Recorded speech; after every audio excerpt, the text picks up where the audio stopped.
আসসালামু আলাইকুম। এখন আমাদের 5টার বেশি বাজে। আমি কিছুক্ষণ আগে ভ্যারাইটি ডাল দিয়ে মিক্সড রাইস করেছি, মানে খিচুড়ি যেটা আমরা বলি। ডিম ভুনা করেছি, বেগুন ফ্রাই করেছি, অনিয়ন ভেজে উপরে ছিটিয়ে দিয়েছি ধনেপাতা দিয়ে। আমরা মজা করে খেয়ে নিয়েছি আলহামদুলিল্লাহ। আর অনেক খাবার আছে, সবার কাছে জানতে চাই তোমাদের কাছে এই খাবারগুলো কেমন লাগে। আসসালামু আলাইকুম রহমতুল্লাহি ওয়া বারাকাতুহু। Welcome back to my channel. আমরা জানি ম্যাক্সিমাম বাঙালিরা এখন এখানে ফরেনাররা খায়।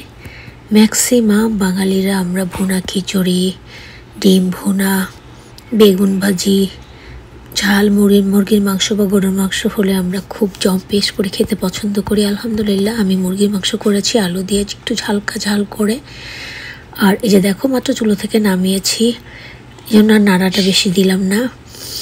আর আমাদের তো অনেক পছন্দ, তোমাদের কেমন লাগে তোমরা জানাবে কমেন্ট করে।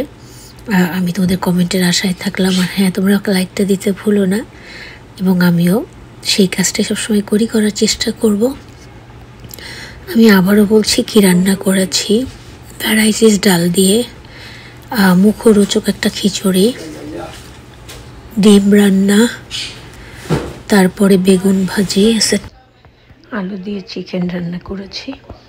যাই হোক, ভাবলাম যে রান্নাটা করে তোমার ভাইয়ের প্লেটে খাবারটা বাড়ার পরে মনে হলো যে একটু ভিডিওটা শেয়ার করে দেই।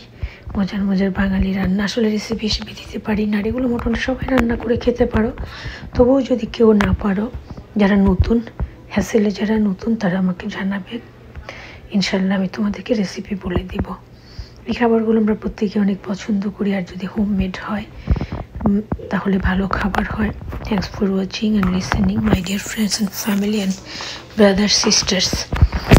Okay, Allah Hafiz, take care all guys, have a great day to everyone. Allah save everyone. Amin, amin, summa amin. দেখতে থাকো তোমরা। ডিমটা যে রান্না করেছি কোনো পানি দেইনি, জাস্ট তেলের উপর ভেজে নিয়েছি।